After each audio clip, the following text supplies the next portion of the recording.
So we both heard President Trump mention Ukraine several times during his address tonight. A few hours before his speech, Hoosiers rallied in Noblesville in support of Ukraine. Our Logan Gay was there and talked with protesters. So Logan, what was their message tonight? Well, Scott, they rallied in front of Congressman Victoria Spartz' office. They were asking her to step up her support for Ukraine. Ukrainians' fight is our fight.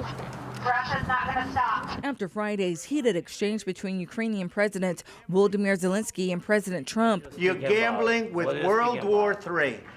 Pro-Ukraine supporters plan rallies around the country, including here in Indiana. We're standing with Ukrainian people. We're standing with Ukraine and their fight for sovereignty and freedom, and we want the aid to continue. This group chose to rally outside of Congresswoman Victoria Spartz' office in Noblesville, upset because they believe she's not doing enough to support Ukraine. I cannot understand how it is that Representative Spartz, who is from Ukraine and who lived next to Russia and grew up with Putin next door, how she would embrace and how she would allow someone like Trump to why she would support his policies. For Alana Voyko, this is personal.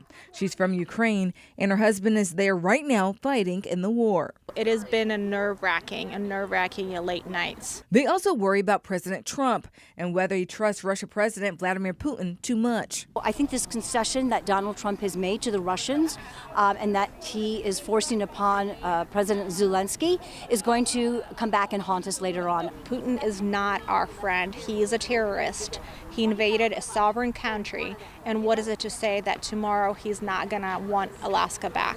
This is something that Yulia knows personally. She's from Russia and is here to support Ukraine. She says Americans should be cautious of any deal with Putin. Internally in the country, he always has a strong message that we really don't care what we sign.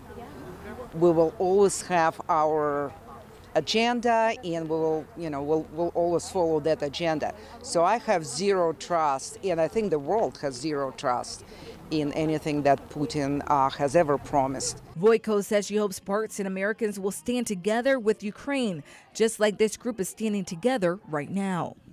Ukrainian freedom is our freedom. Ukrainian sovereignty is our sovereignty, and we need to stand for American values.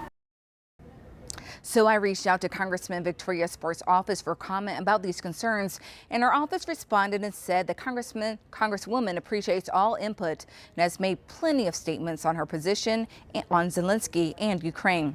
Today, Zelensky called his Oval Office blow-up with President Trump regrettable, saying he's ready to work under his leadership to get a lasting peace.